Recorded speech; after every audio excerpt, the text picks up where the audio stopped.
Welcome to the Inner Light Companion, a space to personalize your spiritual journey with the 12 sacred intimacies. I'm Tamara Ridge, your companion and guide.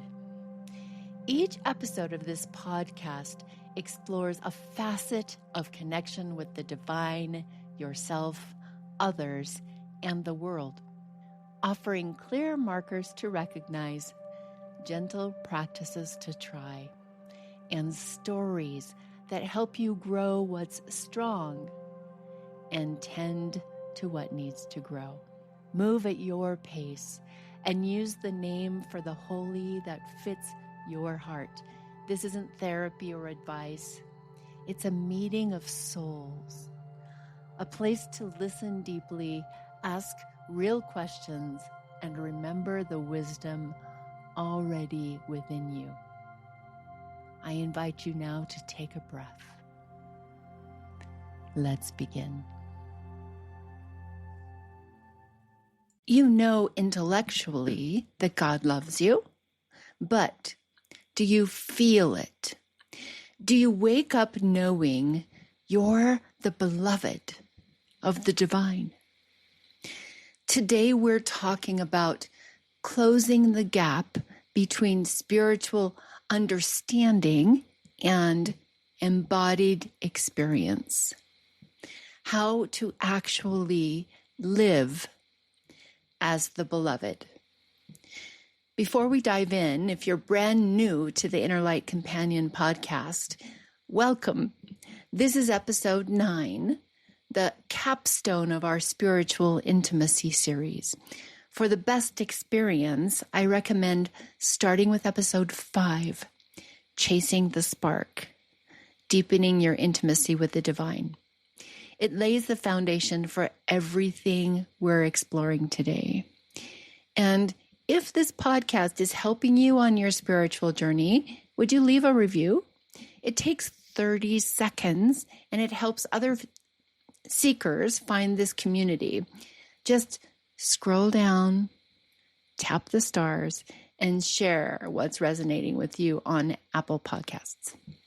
Many spiritual seekers understand divine love conceptually. Conversations with believers who talk about God's love, conversations at church makes it feel like everyone knows what it feels like to be loved by God. But many people don't feel it in their bodies, in their daily decisions, or in their moment-to-moment experiences. There's a gap between, I know God loves me, and I am the beloved. This gap creates spiritual frustration, feelings of inadequacy, and secret wondering, why can't I feel this? Why don't I feel anything? It's something that nobody talks about, but it comes from religious trauma that teaches you that God's love is conditional. God will love you if you're worthy, if you're obedient, my favorite one, if you're perfect. I've seen so many people across my 30-year career as a therapist that feel like somehow they don't measure up or they're not lovable when they haven't done anything wrong. It's a feeling of shame that keeps them from believing anyone, most importantly God, could love them. And when we dig into it, we can find where it's coming from. Most of the time it's coming from somewhere. But I can promise you it's not coming from the divine. It comes from a nervous system that hasn't experienced safety with divine presence based on experiences with other people, beliefs you've been taught in church, and experiences of shame, of ostracism, of not fitting in at church. Those things cause us to project those feelings of not being loved onto the divine, even though they don't belong there. Also, our childhood attachment wounds create templates for all of our relationships, including our relationship with the divine. So if our parents made us feel like we weren't good enough, because maybe they felt like they weren't good enough, then how can we think we're good enough for God? When we get into this conundrum and we start thinking about this problem, and even many people without talking about this problem out loud, try to think our way into an experience of being loved by God that requires us to be living in our feeling. The problem is that for many of us, living in feeling means that we're going to be bumping up against things that are extremely uncomfortable. So we have to separate from the feelings that don't belong to God, the feelings that are connected to trauma, the feelings that are connected to attachment wounds, from the direct experience with God and the ability to see ourselves as the beloved. So I am not different from most of the people that I've encountered when we're talking about religious or spiritual trauma or family history trauma that causes us to project our unresolved feelings onto God. For years, because of Mormon teaching, because of the home I grew up in, I really believed that I wasn't good enough yet. You may have heard my patriarchal blessing story. It didn't matter that I had personal, very intense experiences that were spiritual and very intimate relationship experiences with God. But outside of my very private realm, nobody at church, no bishop, no Relief Society president validated that experience. In fact, my experiences in the social church discouraged me from sharing my deeply spiritual experiences because it was a mismatch.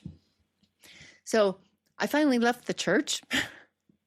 And when I left the church, I then spent 10 years really looking for a place where I could find the structure, where I could feel loved by God. But that was a mistake. I did feel completely out of the divine reach of love from God. My mistake was believing that it would be an organization that would help me find it again. But for those of you who are undergoing deconstruction, that void feels so complete that it's really hard to imagine the possibility that you don't actually need institutional permission to be close to God. It took me a long time to find that. Even after I found Yogananda, my understanding, I explained this in one of the previous episodes too, my correct understanding of doctrinal mistakes that I had learned as Mormon doctrine truths, the understandings of God that needed to be corrected came from me before feeling too. So I was doing lots of intellectualization, which I tend to do. I was doing lots of believing and trying to learn my way into the experience of being held and loved and living as a beloved. In my training in spiritual counseling, we were encouraged to meditate twice a day, at least a half hour. And that really kind of stuck into my performative spirituality wound. So I started hating that spiritual practice as well until I realized that meditation can become performative too. And so what happened is that I started to see myself in these moments during meditation. I started to get these glimpses of how maybe God sees me. These glimpses of feeling beloved and seeing myself as whole, but I couldn't hold on to it when I wasn't sitting and meditating. And on the other side, I was also being told I had to meditate for 30 minutes twice a day, which actually fed into my "you're not good enough yet" wound, until one of the spiritual counseling students said, "Tamara, you feel the divine when you're outside with your dogs in nature. You've heard me say this before, when you're rescuing a spider." Those are the places where you feel spirituality. And doing spiritual things should bring you joy, not deepen a wound. So I started to see myself that way, and I started to release myself from the burden of performative spirituality.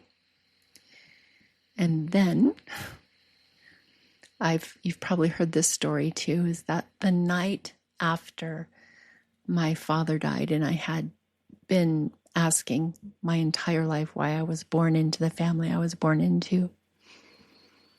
And that night, I was in meditation and came very clearly, you were born into this family so that you would know today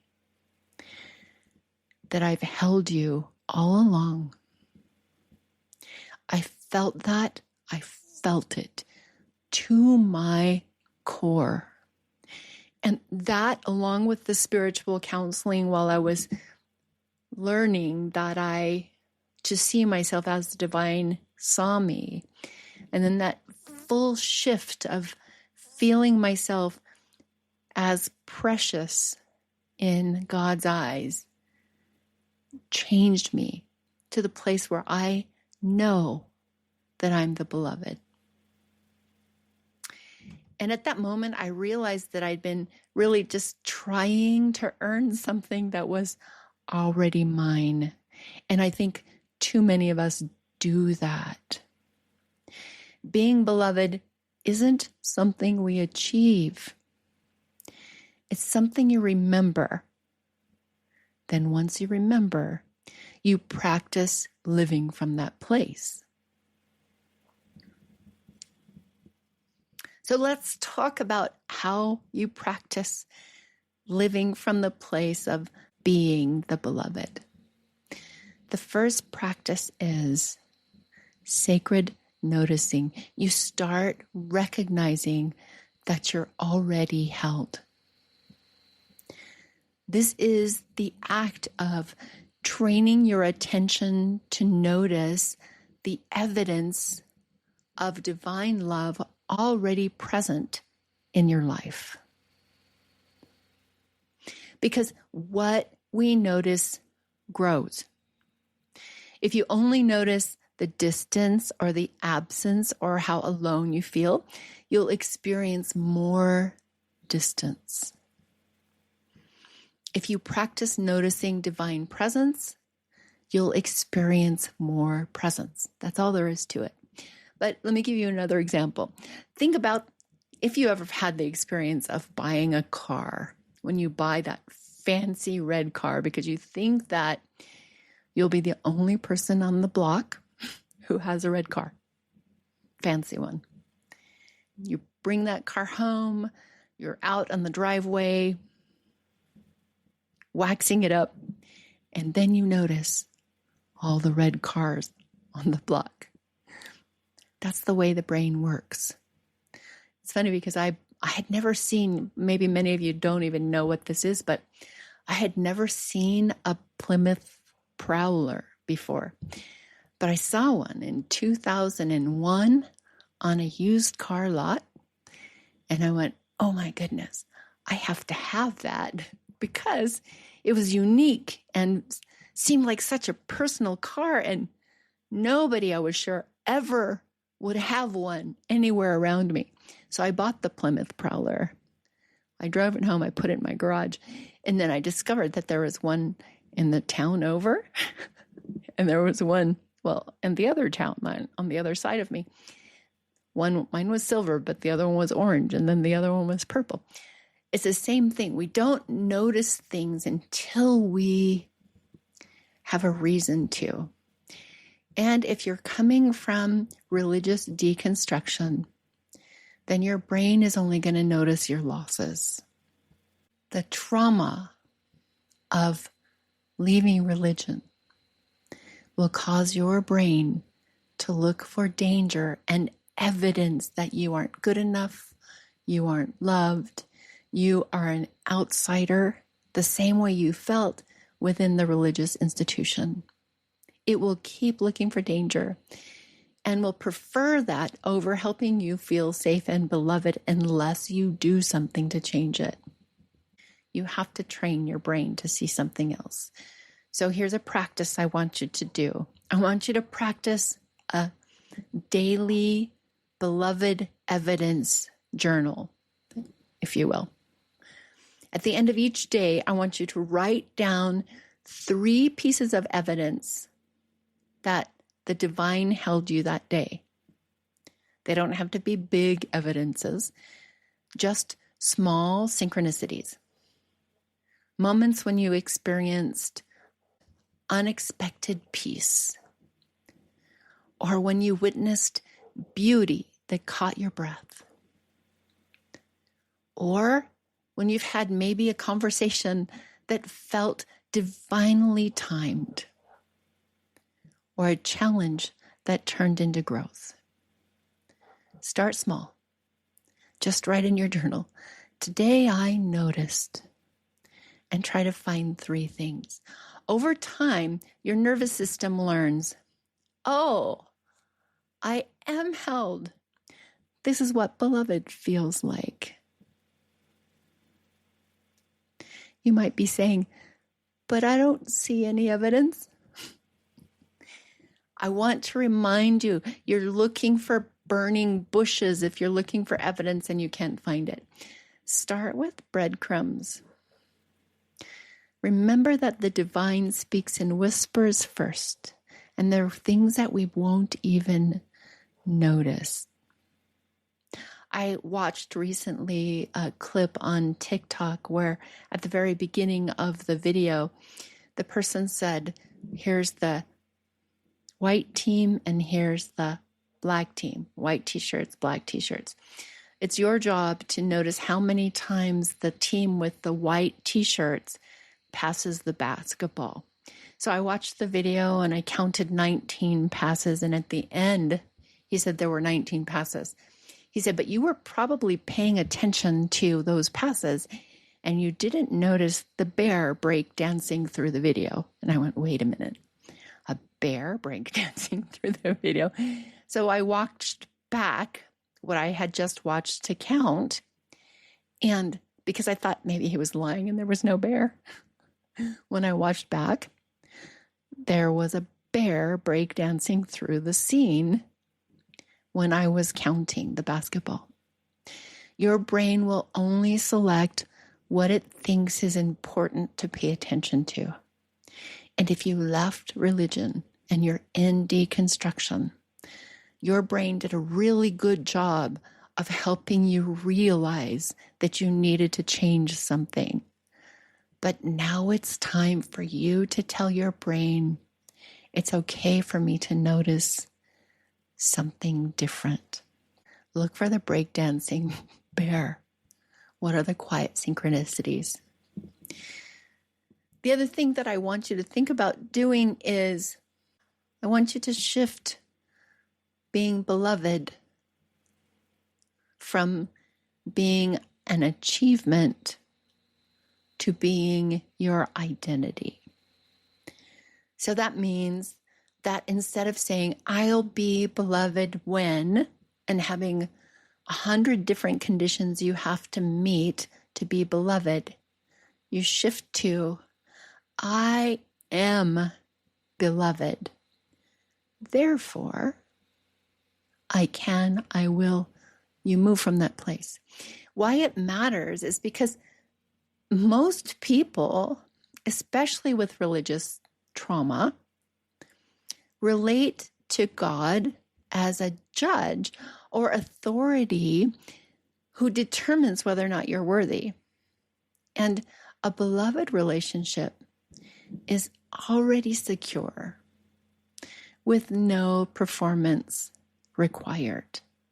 That was a hard thing for me to let go of, right? I have to meditate twice a day for 30 minutes. Had to get let go in terms of the beloved loves me even if I'm meditating once a day and walking my dogs in the morning instead of meditating longer. So in the morning, I want you to do this practice. It's called identity anchoring. Before you get out of bed, put one hand on your heart and say out loud, I am the beloved of the divine. Nothing I do today can change this. And when self-criticism arises, because it will, pause and ask yourself, would I speak this way to someone that I'm madly in love with? Then, if the answer is no, it should be no. Then speak to yourself as the beloved instead. My whole life, I've had this presupposition, and it's worked really well in my own healing, and it works very well when I teach it to other people. And it is that anything that makes me think or feel like I'm less than beloved is a lie. I'm not going to trust it. It came from somewhere outside of me. When you start there, it's easy to identify which thoughts are undermining your feelings of being beloved. I highly recommend it. I also think that what you should do,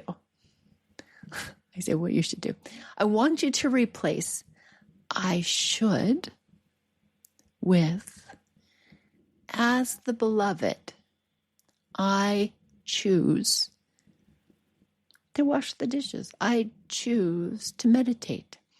I choose to have my worship be in the form of song today. It changes how you experience God, and it changes how you see yourself. But you might say, this feels arrogant.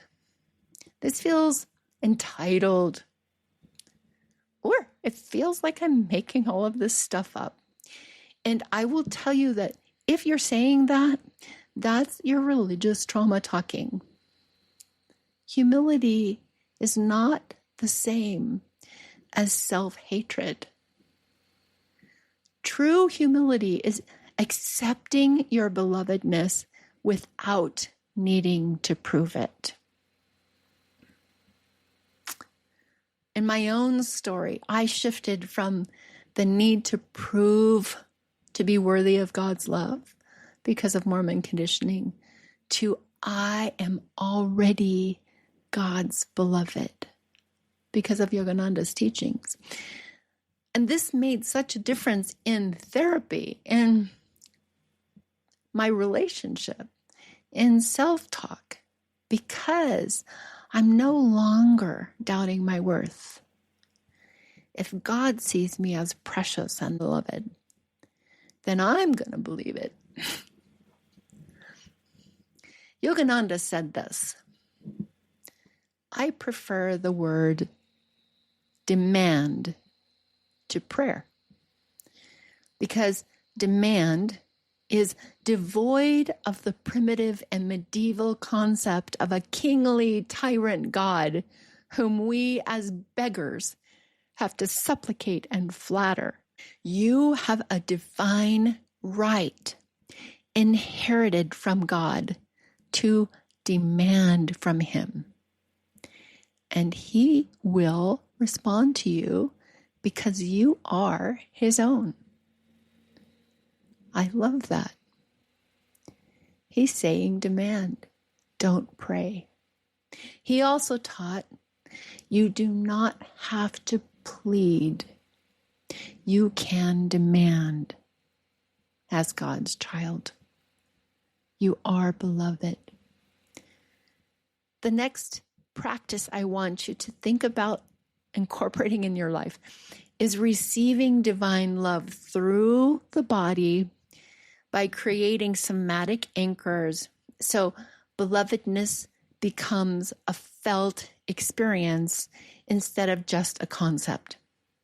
It matters because spiritual transformation that stays only in the mind does not change your life. That's what keeps the hamster wheel going. It has to be embodied in our nervous system, in our breath, in our posture, and our sensations. So this would be a beloved breath meditation that would take 5 to 7 minutes. And I'm just going to walk you through it just a little bit. If you can take a second, find a quiet place. Sit comfortably. Put one hand on your heart and one on your belly, and close your eyes and take 3 deep breaths with your belly.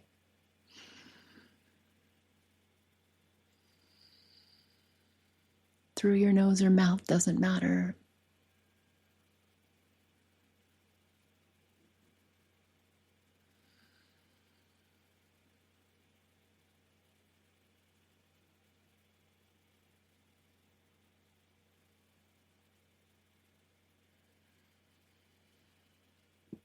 Now I want you to imagine divine light or presence surrounding you like a warm hug.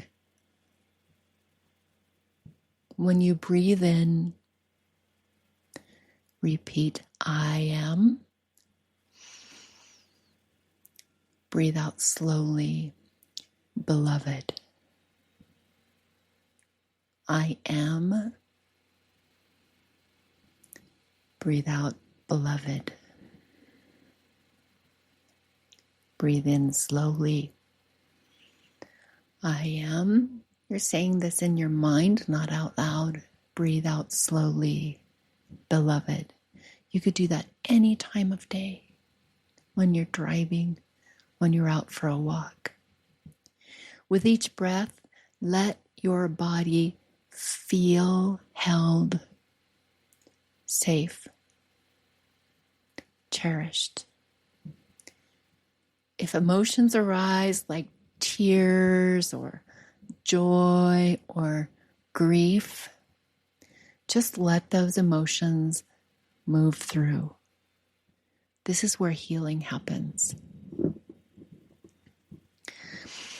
Practice this 5 minutes a day. It trains your nervous system to recognize being beloved as home. You might say, I don't feel anything when I try this, but I'm going to tell you, you're building new neural pathways. It's like learning the piano. The first weeks feel awkward, but you have to keep practicing. The feeling will come. I have to take a second to talk about my 12 sacred intimacies. We have just finished working, this is the last week, talking about spiritual intimacy. And if you're wondering which of the 12 sacred intimacies are the strongest for you and which are your growth edges, I invite you to take the full sacred intimacy assessment. You'll get your personalized spiritual profile across all 12 intimacies and a 4-day email course diving deeper into your specific growth edge, the one you choose based on your assessment results. It's available on a pay-what-you-can basis because your spiritual growth shouldn't be limited by finances. So find that in the link in the show notes. The next thing I want to talk about is how living from belovedness changes your daily life. It changes your decision making because you stop asking, what will people think? And you start asking, what would someone do who knows they're beloved? And you start making your own choices because you're beloved. That's when setting boundaries becomes easier because people who feel beloved protect their peace. In your relationships, you stop seeking validation or proof of worthiness from other people. Instead, you start offering secure, generous love because your coffers of love are already full. So you become less reactive in conflict because divine love is your anchor instead of the other person's approval. At work, you stop hustling to prove you matter, and you start creating or serving from the overflow of being the beloved. It's just like me when I was doing the therapy that I was doing before I became a spiritual counselor. Before I had the shift to the feeling of being the beloved, yes, my secret agenda as a therapist was to move people closer in their relationship to God. But I didn't tell anybody that. And I've moved from that space where I was acting from that secret agenda to openly teaching spiritual wisdom. That could only happen after I accepted my belovedness. After I accepted that I am precious to God and started seeing myself as the teacher that God ordained and called me to be. You'll also change how you handle disappointment or failure. You'll stop catastrophizing it because it will no longer mean when something doesn't work that you're not enough. Instead, you'll reframe and you'll be able to say, I'm beloved even in this. What is the invitation here? What do I need to learn? So if you have business setbacks, those become growth opportunities instead of a threat to your identity. In self-care, you stop treating your body and the need for rest as indulgence that you have to earn. Instead, you start honoring yourself as a sacred vessel of the beloved. So you take naps, you say no, you start protecting your energy because that now has become a spiritual practice. You start recognizing that your body is a vehicle for spiritual practice and you want to protect it. The bottom line is this. When you live as beloved, you stop performing for love and start being love. You start acting from a place of knowing you're loved, and it changes everything. So I want to invite you to go deeper with this episode, and there are a couple of ways you can do that. One is I want you to share it. I want to invite you to share it with someone who needs permission to believe that they're beloved. You could also tag me on Instagram at Inner Light Companion with hashtag I am beloved and tell me which of these practices you're going to be using this week. I read every single message and I love hearing your stories. But for the next 7 days, I want you to practice one practice that I introduce to you every day. For day 1 and 2, start with sacred noticing, your beloved evidence journal. In days 3 and 4, do the identity anchoring, that morning belovedness declaration that I gave you. On days 5 through 7, use the beloved breath meditation for 5 minutes. Understand The first days might feel awkward or forced or fake. This is normal because you're rewiring decades of conditioning. But you deserve this.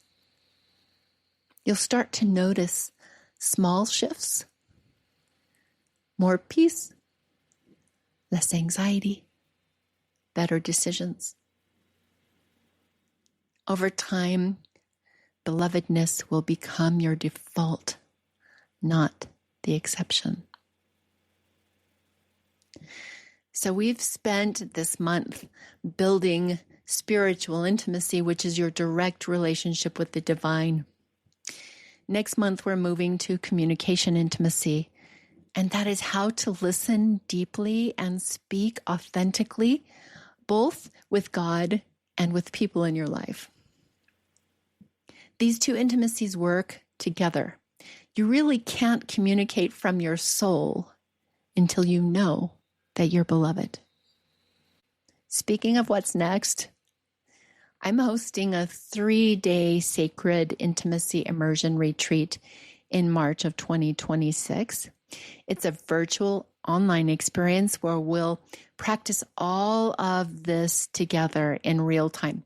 Spiritual intimacy, communication intimacy, and living as the beloved practices. There will be live teachings, guided practices, opportunities to interact with intimate community, and personalized support.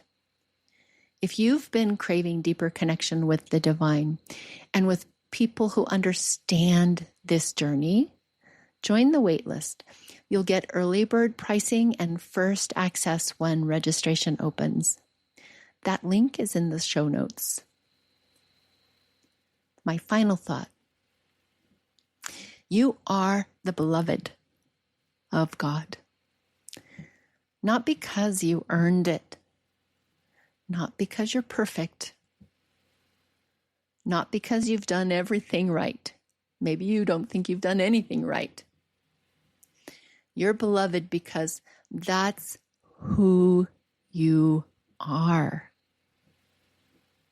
Remember that. Today we went over 3 practices: sacred noticing of the divine, changing your identity away from achievement, and embodied receiving. I'm issuing you a 7-day integration challenge.